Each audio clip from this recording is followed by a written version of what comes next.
Good morning বন্ধুরা, সবাই কেমন আছো? আশা করছি যে যেখানে আছো খুব ভালো আছো, সুস্থ আছো। আমিও ভালোই আছি। চলে এসেছি আবার একটা নতুন ব্লগ নিয়ে। তো দেখো, আমি এখন মুখে লাগিয়ে নিলাম একটু বেসন। আর আজ বন্ধুরা অনেকটা বেলা থেকে শুরু করেছি। আজ এখন বাজে কিন্তু 12:15। আর এই 12:15 থেকেই আজকের ব্লগটা শুরু করলাম। আশা করছি ভালো লাগবে, ভালো লাগলে সবাই সাথে থেকো। তো সকালবেলা খাওয়া দাওয়া হয়ে গিয়েছিল। আর এখন শুরু করলাম। আজ হচ্ছে বন্ধুরা মঙ্গলবার, আর মার্চ মাসের 26 তারিখ মঙ্গলবার। তো যাই হোক, সকালবেলা খাওয়া দাওয়া হয়ে গেছে, রুটি করেছিলাম।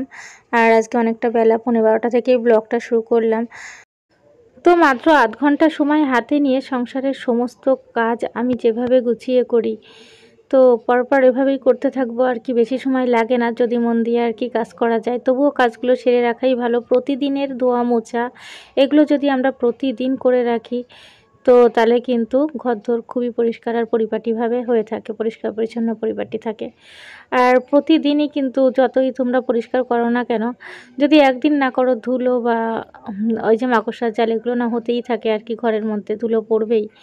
তো প্রতিদিনই আমি ঠিক এইভাবে আধ ঘন্টা হোক 1 ঘন্টা হোক সময় হাতে নিয়ে সমস্ত কাজগুলো করে রাখার চেষ্টা করি। আর এখন করে নিচ্ছি, এখনও চান করা হয়নি। আর কলে বন্ধুরা জলও চলে এসেছে। আর আজ তো দুপুরবেলা থেকে ব্লগটা শুরু করলাম বলতে পারো।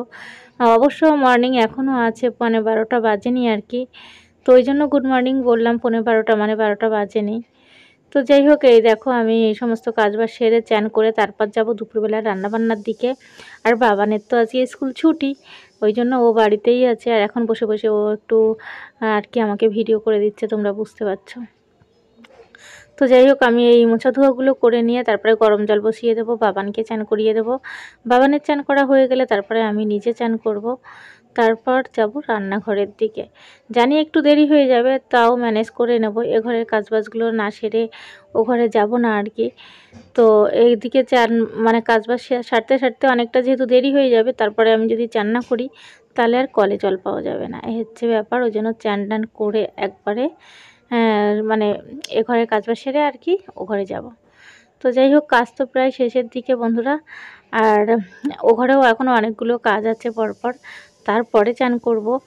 তো যাই হোক, এদিকে কাজবাজ সেরে নিই, ঘরটা ভালো করে ঝাড় দিয়ে দেবো।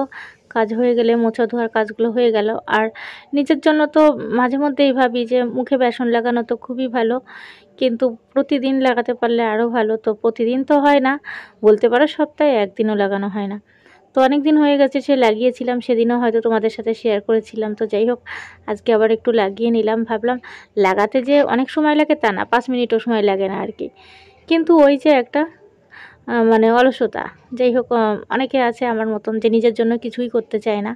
তো আমিও চাই না সেরকম একটা ব্যাপার। নিজের জন্য কিছু করতে গেলেই মনে হয় যেন বিশাল বড় কিছু, মানে ইচ্ছেই করে না আর কি। তো মনে হলো যাক, আর আজকালকে না একটু ইয়ে করার আছে, মানে এক জায়গায় বেরোনোর আছে। এক জায়গা বলতে দিদির সাথে কাল আমার দেখা হবে। তো বাপের বাড়ির সম্পর্ক, রক্তের সম্পর্ক বলতে গেলে তো শুধু দিদিই আছে। আমরা 2 বোন, মা বাবা দুজনেই আমাদের ছেড়ে চলে গেছে। তো বন্ধুরা, তোমরা দেখতে পেলে এখন বাজে 11:20। আর আধ ঘন্টা সময় হাতে নিয়েই কিন্তু আমি আমার কাজগুলো ঘরে সেরে এসেছি। তারপরে চলে এসেছি এই যে রান্নাঘরে। আর মাছ নিয়ে এসেছিলো, মাছটা ধোয়া হয়নি, ফ্রিজে রাখা ছিল। এই দেখো বরফ জমে গেছে। তো মাছটাকে আমি ধুয়ে রেখে দেবো বন্ধুরা। আর যেটা বলছিলাম, দিদির সাথে কাল দেখা হবে। তো দিদি আসবে ডাক্তার দেখাতে, ও নীলরতনে আর কি শিয়ালদাতে দেখায়। তো ওখানেই আর কি আমার পায়ের কথাও বলছিল দিদি যে তুইও এখানে দেখা, তো তুই তো অনেক ডাক্তার দেখালি আর কি, আমি আমাদের এখানে যাকে দেখাচ্ছি আর কি। তো সেরকম ওষুধ খেলে তো ভালোই থাকি, ওষুধ না খেলে তো চলতেই পারি না।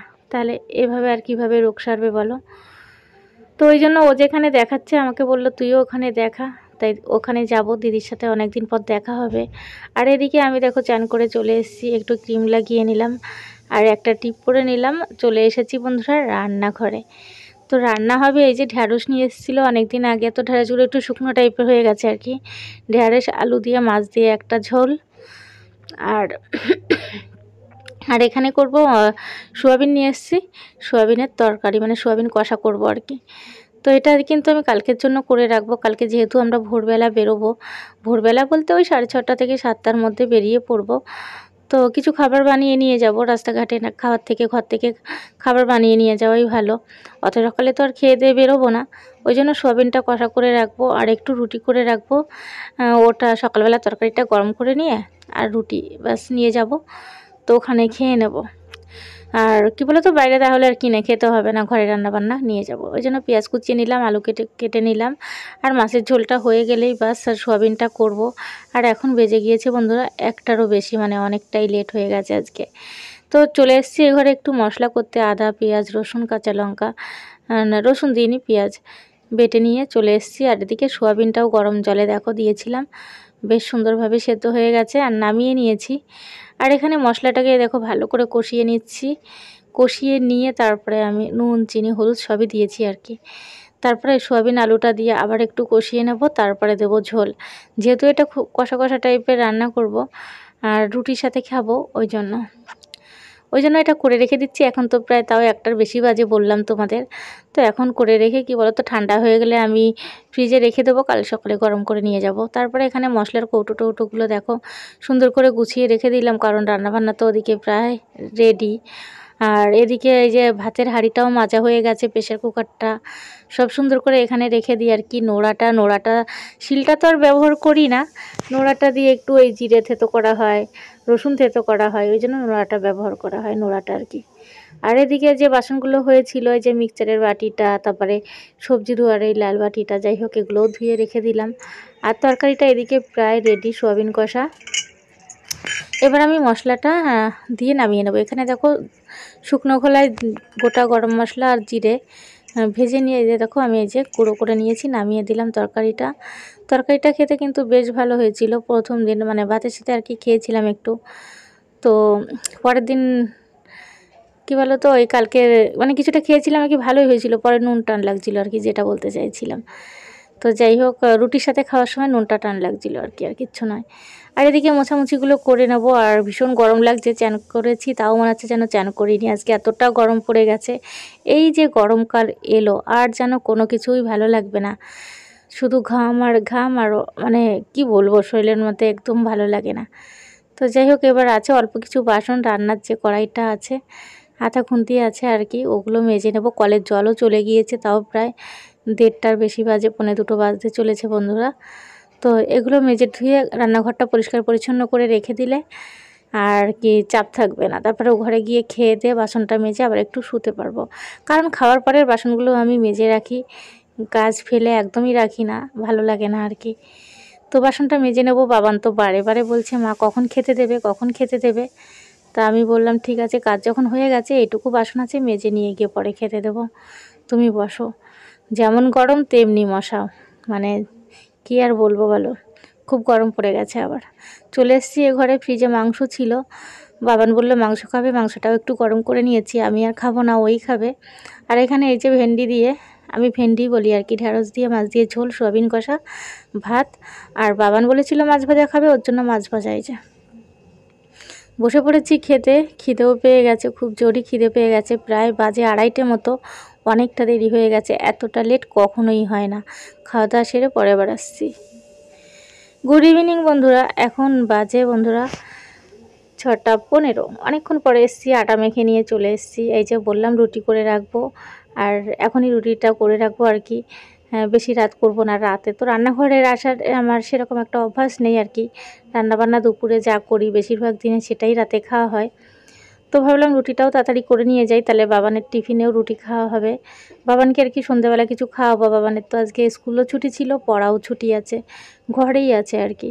তো ভাবলাম 2টো রুটি ওকে এখন সন্ধ্যাবেলা খাইয়ে দেবো, ওরও পেট ভরবে, আর রুটিটাও করে রাখি আর কি। তো সকালবেলায় তো তড়িঘড়ি করে বেরোবো 6:30 থেকে 7টার মধ্যে, অত সকালে রুটি করতে পারবো না। আর ইন্ডাকশানে রুটি একটা একটা করে করতে হয়, গ্যাসে হলে তো চাটুতে করতে গেলে অনেকগুলো একসঙ্গে ছেঁকে নিয়ে তারপরে করা যায় ভালোভাবে আর কি। তো ইন্ডাকশানে করতেও আর কি সময় লাগে। তো এদিকে দেখো রুটি করা হয়ে গেল, আর চারিদিকে আটাতে আর কি ভর্তি হয়ে গেছে, গুঁড়ো আটাতে। রুটি করলে এই একটা সমস্যা, চারিদিকে খালি আটা ছড়ায়। তো যাই হোক, আমি এটা মুছে দিয়ে পরিষ্কার করে রাখবো, ধোবো না, এই শুকনো নেতা দিয়ে আর কি মুছে টুছে রাখবো। আর তারপরে চলে যাব ও ঘরে গিয়ে বাবানকে খাওয়াবো। বাবান ওয়েট করে আছে, খেয়ে দিয়ে পড়তে বসবে। তো বাবানকে এই যে ঢ্যাঁড়সের তরকারি নিয়েছি, 2টো রুটি, ওটা এখন ওকে খাইয়ে দেবো। আর ওকে খাইয়ে দিয়ে আমি চলে এসেছি। আর আমি সন্ধেবেলা এখন আর কিছু খাচ্ছি না, এখন খাচ্ছি ওই যে মেলা থেকে নিয়ে এসেছিলাম এই যে ছোট ছোট সাইজের গজা না কি যাই হোক, বাবা কিনে দিয়েছিল আর কি। তো সেটাই খাচ্ছি বসে বসে, 2-3টে খাবো আর কি। খেয়ে দিয়ে বাবান বসবে পড়তে, ওর পাশে বসবো।